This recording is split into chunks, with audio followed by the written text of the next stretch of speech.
জুলাই ঘোষণাপত্র, জুলাই সনদ বাস্তবায়নে ও স্থায়ী বিধান যুক্ত করার দাবিতে রাজধানীর শাহবাগ মোড়ে অবস্থান কর্মসূচি পালন করছে জুলাই সংসদ নামের একটি সংগঠন।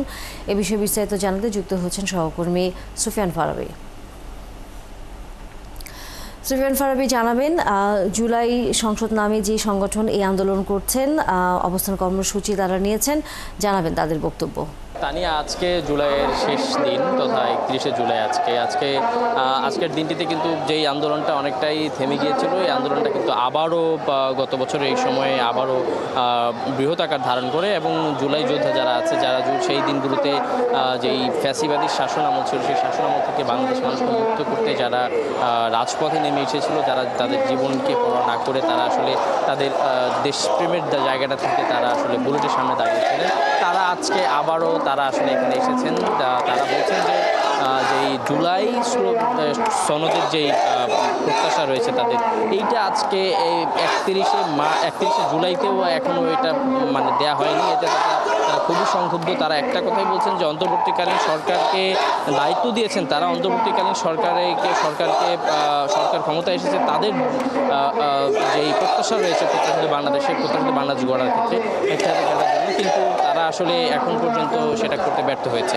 এবং তারা বারবারই বলছে যে ঐক্যমত্য কমিশন রয়েছে, যারা জুলাই সনদ খসড়া প্রস্তুত করেছে কিন্তু এটা বাস্তবায়ন করতে পারেনি, তাদের ব্যর্থতা রয়েছে। অন্যদিকে অন্তর্বর্তীকালীন সরকারের প্রধান দায়িত্ব ছিল যারা আহত ছিল তাদের সর্বোচ্চ তাদের চিকিৎসা সেবা নিশ্চিত করা, সেটা কিন্তু তারা করতে ব্যর্থ হয়েছে। তারা বলছেন যারা গুলিবিদ্ধ হয়েছেন এইরকম মানুষ এখানে এসেছেন, তারা এসে আসলে তাদের অবস্থানের কথা জানাচ্ছেন এবং জুলাই যোদ্ধারা তারা তাদের নিজেদের জুলাই যোদ্ধা হিসেবে পরিচয় দিচ্ছেন এবং তারা বলছেন যে তাদের যে প্রত্যাশিত বাংলাদেশ তারা 5 আগস্টের পরে আশা করেছিলেন, অন্তর্বর্তীকালীন সরকারের কাছ থেকে যেমন একটা সুন্দর সুশৃঙ্খল এবং নিরাপদ বাংলাদেশ চেয়েছিলেন সেটা তারা পাননি এবং সমগ্র দেশবাসীর জন্য তারা একটা সুন্দর বাংলাদেশ গড়তে ব্যর্থ হয়েছেন। অন্যদিকে যারা জুলাই আন্দোলন করেছে তাদের যেই প্রত্যাশাটা ছিল সেটাও ব্যর্থ হয়েছে। এখন শেষ পর্যায়ে এসে তারা বলছেন যে শুধুমাত্র জুলাই সনদটা যদি কার্যকর অন্তর্বর্তীকালীন না করে তাহলে আসলে তারা আরও কঠোর আন্দোলনের দিকে যাবে।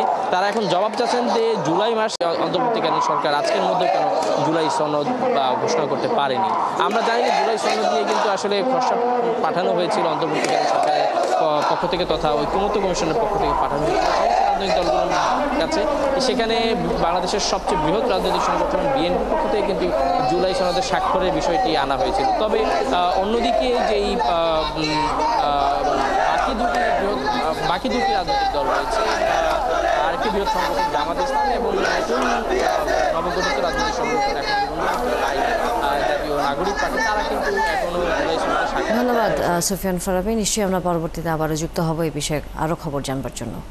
দর্শক, সহকর্মী সুফিয়ান ফারাবী ছিলেন শাহবাগের সামনে থেকে।